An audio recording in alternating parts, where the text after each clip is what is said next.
네, 인사드리겠습니다. 다원교육 수학 강사 윤지용이라고 합니다. 예, 작년 11월 혹시 생각들 나실지 모르겠어요. 예, 지금 이게 예비 고2자를 붙이고 저도 이제 설명회를 쓴 게 올해는 처음인데요, 사실. 그러니까 작년 11월을 생각해 보면은 학교도 결정이 안 된 상태고, 뭐 어디 학교를 가야 되나, 그리고 고등 올라가선 잘할까, 잘하려면 어떻게 해야 되나, 사실 고민의 지점들이 너무 많았던 것 같아요. 그래서 저도 중3들이죠, 작년이면 이게 중3을 대상으로 하는 설명회 자리에 올라가려고 그러면 항상 소재거리를 하나씩 만들어서 갑니다. 그러니까 뭐 오늘은 고교 선택에 대한 얘기, 내일은 뭐 수학 공부하는 방법에 대한 얘기, 뭔가 제 수업에 대한 설명보다는 그런 소재거리를 많이 좀 이렇게 만들려는 편이에요. 중3들을 대상으로 한 설명. 근데 오늘 이제 고1들을 대상이죠. 어떻게 보면 현 고1이고 이미 아이들이 고등학교 가서 3번의 시험을 봤습니다. 사실은. 그러니까 다 알죠. 본인들이 다 알고 우리 학부모님들도 다 아십니다. 결국은 이게 애가 하기 나름이거든요. 사실은 뭐가 좋은 방법이다, 방법론이다 이런 것도 물론 되게 중요하지만 결국은 우리 아이들이 하기 나름이라는 부분에 대해서 좀 공감을 해주실지 모르겠어요. 그래서 저는 그래 그러면은 하기 나름이고 그러면 이제 윤지용 반에 들어와서는 이 친구들이 뭘 하느냐 그리고 앞으로 이제 뭘 할 것이냐 뭐 그런 부분 위주로 좀 오늘 설명드리는 방향이 오히려 그냥 이 자리에 계신 분들에게 조금의 정보를 더 드리는 길일 수 있겠다 일단 생각은 하고요. 그래서 저는 오늘 지금 현재 저희 반에서 뭐 하고 있고 그리고 앞으로 뭐 할 건지 그런 부분에 대해서 좀 짤막하게 말씀드리고 내려가겠습니다. 여기 적혀 있는 일정은 겨울방학 수업 일정이고요. 지금 현재 저희 반은 수토 수업입니다. 수요일, 토요일에 진행되고 있고 그 일정은 저기 적혀놓은 제가 확률과 통계 수업까지를 계획하고 있는데 방학 때는 따로 확률과 통계까지 수업할 여유가 없다라고 보고 그 텀에 미리 수업을 좀 진행하려고 해요. 대상은 2학년 때 확통 내신이 들어가는 주요 학교들, 휘문, 숙명, 진선 뭐 이런 학교들 다 대상이 될 것 같습니다. 그래서 그 친구들이 확통 개념 한 번만 들어놓으면 방학 내내 문제 풀리면은 충분히 대비가 가능합니다. 그래서 요 일정까지가 이제 수요일, 토요일 수업 일정이고요. 그 이후부터는 월금 수업으로 좀 변동이 됩니다. 그래서 12월 29일 금요일부터 월금 수업으로 해서 이 이후 계속 이제 월금으로 갈 겁니다. 그래서 이 일정 변동의 이유는 사실 아이들이 과탐 수업이 많이 추가될 텐데 보통 다 주말에 많더라고요. 그래서 이제 2학년으로 올라갈 때 토요일이 정규 수업에 껴있으면 일정 운영이 좀 힘들 것 같아서 월금으로 변경을 해서 진행하는 거는 이번 겨울방학부터다. 일단 확인을 좀 드리고요. 지금 이 친구들이 이 안에서 뭘 하고 있는지 좀 설명드릴게요. 그래서 혹시 이제 재원생 학부모님들께서는 우리 아이가 학원 가면 뭐 하는지 그리고 혹시 이제 아니라고 하시면은 본인 학생 우리 아이가 하는 거랑 또 어떤 차이가 있는지 뭐 그런 부분들 좀 비교해 보시면 좋을 것 같고 그리고 이 부분은 내년에 제가 그대로 이어갈 부분 중에 좀 하나입니다. 그래서 내년 3, 4월에 내신 대비 똑같이 할 겁니다. 그래서 내신 대비 기간에 제가 어떤 방식으로 하는지 설명을 드리기 위함인데요.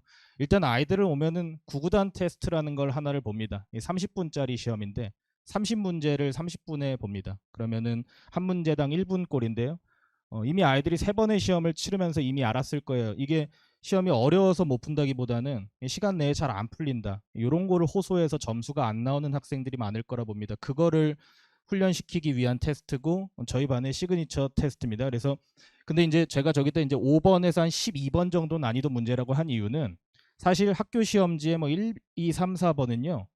그냥 눈으로도 체크할 정도로 쉬운 문제들도 많습니다, 사실. 뭐 그런 문제는 굳이 저는 내지는 않습니다. 그러니까 저게 스피드 테스트라고 해서 쉬운 시험이라고 이제 오해를 하실 수 있는데 아니에요. 쉽게 내면 아이들이 30개 다 맞춥니다, 실제로. 근데 저희 반에 항상 1등의 점수는 27개, 28개 요 정도예요. 그러니까 1등을 하는 아이들, 1등은 당연히 이제 모 학교의 1등급입니다. 그러니까 1등급을 받는 기준을 저는 25개 이상으로 보고 있어요. 그래서 저 시험을 봤는데 꾸준히 25개 이상이 나오게끔 저는 계속 훈련을 시키는 거고요. 그리고 저 구구단 테스트만 본다고 해서 1등급이 나오지는 않습니다. 결국 어려운 문제를 풀어낼 수 있어야 되며 그것이 이제 4% 테스트입니다. 지금 현재는 10문제 선별해서 30분씩 시험 보고 있습니다. 그러니까 저거 두 개 합치면 이제 1시간짜리 시험이 딱 완성이 되는 건데 보통 시험이 1시간에 20문제라면은 저희는 40문제씩 보는 거예요. 사실 훈련이기 때문에. 그래서 저 4% 테스트는요. 예를 들어서 뭐 휘문고 시험지 열어보면 거기에 고난도 문제 한 서너 문제 있습니다. 그 서너 문제 넣고 또 진선여고 시험지 열어보면 또 서너 문제 있으면 그 서너 문제 넣고 그렇게 이제 학교별로 고난도 문제만 엮어가지고 따로 시험을 봅니다. 1등급을 받는 학생 기준에서 한 6문제 이상 맞는 거를 저는 보고 있습니다. 그리고 이거는 이번 기말 범위의 특이성이죠, 사실. 경우의 수가 이번 기말고사에 분명히 이제 점수의 향방을 가릴 거기 때문에 경우의 수 테스트는 또 따로 빼서 진행하고 있습니다. 요거는 이번 시험 범위에만 해당되는 얘기고요. 그래서 실제로 아이들은 학원에 오면은 총 60문제 시험을 봅니다. 시험만 보고 점수 내주고 끝. 요러면은 사실은 큰 의미는 없고요. 저는 이 60문제에 대해서 물론 제가 해설을 하는 거여서 4% 문제 같은 경우는 해설을 하죠. 다만 해설하는 문제는 그리 많지는 않습니다.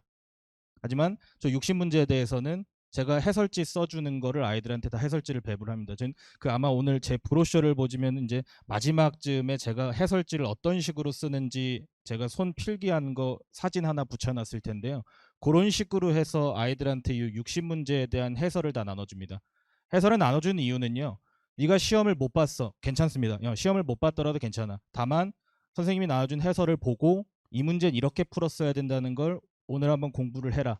그래서 학원에 하루 왔으면은 최소 60문제는 네가 챙겨가라 하는 게 제 의도거든요. 그러니까 10시에 수업이 끝나면은 그 이후에 10시부터 12시까지 남아가지고 한 2시간 정도 공부하면은 그 60문제 다 챙겨서 이제 가는 거예요. 그래서 하루에 60문제씩. 그래서 학기 중에는 저도 사실 예전에는 학기 중에는 실력이 잘 오르지 않으니까 그냥 점검하는 차원이다라는 생각이 좀 있었는데요.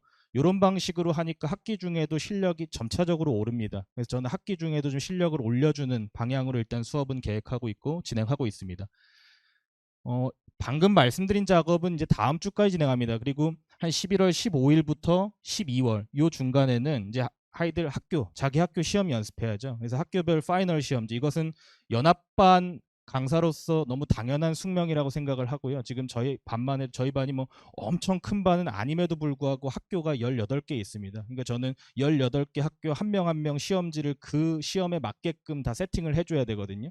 근데 들어보시면은 아무리 맞춰준다 해도 사실 그게 100% 학교 시험이랑 똑같을까 하는 그런 의문이 분명히 드실 거고 저 스스로도 그런 의문이 듭니다, 항상. 그래서 한 회는 제가 제작하고요. 제가 이제 서울대학교 수학교육과 출신인데 제가 학교를 떠난 지 꽤 오래됐지만 불구하고 후배들이랑 계속 연을 유지하려고 노력을 많이 합니다. 그래서 지금 이제 현역 재학생, 수학교육과 재학생 학생들로 구성된 팀이 있는데 그 팀은 이제 모의고사 만드는 팀이에요. 그래서 그 팀 이랑 협의를 잘했습니다. 그래서 저희 이제 내신 모의고사를 이렇게 만들어줄 수 있겠냐 해서 하루에 한 회씩 그리고 제가 만드는 것도 하나 이렇게 해서 아이들 훈련시키고요. 이 부분은 사실 이번 기말 때 이제 처음 시도해보는 거라서 널리 홍보는 못 드리고 이 작업으로 아이들이 엄청난 효과를 보면 내년에 다시 한번 홍보 드리겠습니다. 그래서 저는 굉장히 기대하고 있는데 아직 아이들한테 보여준 적이 없기 때문에 지금 현재 공부하고 있는 아이들이 한번 공부해보고 그 효과를 아이들이 느끼는 거죠, 사실. 그래서 아이들이 느낀 후에 제가 다시 한번 말씀드리겠습니다. 지금까지는 이제 현재 제가 우리 반을 어떻게 운영하고 있는지 설명을 드렸다면은 이제 앞으로에 대한 말씀드리겠습니다. 그래서 아까 드렸던 말씀처럼 이제 확률과 통계 1학기 범위에 대한 수업 진행이 되고요. 물론 확률과 통계를 한 학기에 몰아서 하는 학교들도 있어요. 그럼 그 후반부가 통계 파트인데 통계 파트는 하루만 꼼꼼하게 수업해주면 쉽습니다, 사실은. 그래서 그 부분은 크게 걱정 안 하셔도 되고요. 그래서 확률과 통계 수업, 사실 여기 있는 얘기들은 브로셔에 더 상세하게 적혀 있어서 제가 그냥 짚고만 넘어갈게요. 혹시 관심 있으시면 브로셔를 꼼꼼하게 읽어주시면 감사하겠습니다. 그리고 이제 12월부터 1월 한 달간은 수학원 리메이크, 이건 제 교재 이름입니다. 말 그대로 그냥 다시 만들자는 건데 아이들이 뭐 수학원 공부했죠. 근데 공부를 했어도 어제 공부한 아이는 없습니다. 대부분 반년에서 1년 전에 공부했습니다. 그래서 그걸 다시 살려줄 필요는 있어요. 그래서 1월에는 개념을 다시 살려주는 교재입니다. 교재 이름처럼 개념서인데 아무래도 또 쉬운 것만 다룰 수 없는 위치에 있다 보니까 심화 개념서입니다. 그래서 1월에 한 달 동안에 개념을 살립니다. 순서는 이렇게 나갑니다. 그래서 삼각함수를 먼저 나가는 이유는요. 삼각함수가 되게 어려운데 아이들이 간과해서 그걸 먼저 세게 쳐주고 아이들이 아무래도 시작할 때 집중도가 제일 높아요. 그래서 집중도가 제일 높을 때 삼각함수를 하고 그 다음에 지수로그를 제일 마지막으로 뺍니다. 그리고 2월 달에는 이제 루틴, 이것도 제 교재 이름입니다. 제 교재가 리메이크 루틴 딱 2단 구성인데요. 루틴은 다 문제풀이 교재라고 보시면 됩니다. 그래서 이 루틴 교재를 가지고는 이제 2월 달 한 달 동안은 문제풀이를 하는데 이 순서는 역순입니다. 예, 역순으로 하는 이유는 아시겠죠? 왜냐면 지수로그가 중간고사에 들어가는데 그걸 2월 초에 하면은 또 3월 초 때쯤 되면 다 까먹습니다. 그러면 다시 해야 되기 때문에 이걸 역순으로 해서 지수로그 마지막에 수업하면서 자연스럽게 중간고사 대비로 넘어가는, 그렇게 봐주시면 될 것 같아요. 예, 이 전까지가 이제 수학 1에 대한 얘기였고요. 두 번째 이제 수학 2에 대한 공부 방향성을 한번 보여드리겠습니다. 요 아까 말씀드렸듯이 리메이크 루틴입니다. 리메이크는 개념을 만드는 단계고 루틴은 문제풀이입니다. 이미 여름방학에 리메이크 수업을 진행했습니다. 예, 엊그제 이제 7월, 8월 달에 진행했던 수업이고요. 이번 겨울방학에는 그래서 루틴 수업을 진행합니다. 문제풀이 수업이고 이후 여름방학에 한 번 더 진행합니다. 루틴 2는 아무래도 내신 직전이기 때문에 내신 고난도 위주로 많이 하고 루틴 1에서는 모의고사나 수능 고난도 위주로 많이 다룰 예정입니다. 그래서 드리고 싶은 말씀은 어쨌든 두 수업 다 문제풀이 수업입니다. 개념을 복습은 시킬 거지만 너무 개념 위주로는 흘러가지 않을 거기 때문에 최소 고1 여름방학에 저랑은 아니더라도 수투 공부를 한번 한 학생들에게 권장하고 있는 수업입니다. 미적분에 대한 고민은 꽤나 많으실 거라고 생각해요, 사실. 근데 요새 추세가요, 미적분이 사실 약화되는 추세였습니다. 계속해서 약화되는 추세였고요. 그래서 저는 미적분을 본격적으로 고1 겨울에 출발하려고요. 이전에 미적분을 한 번, 두 번 해봤자 중학교 때 한 겁니다. 사실은 다 까먹었고요. 사실 없다고 보셔야 돼요. 오히려 미적분은 누가 잘하냐면요, 수원2 잘하는 학생이 미적분 잘합니다. 그게 너무 당연한 거예요. 미적분을 예전에 많이 해서 잘하는 게 아니고 수원2를 잘하기 때문에 미적분을 잘하는 거라서요.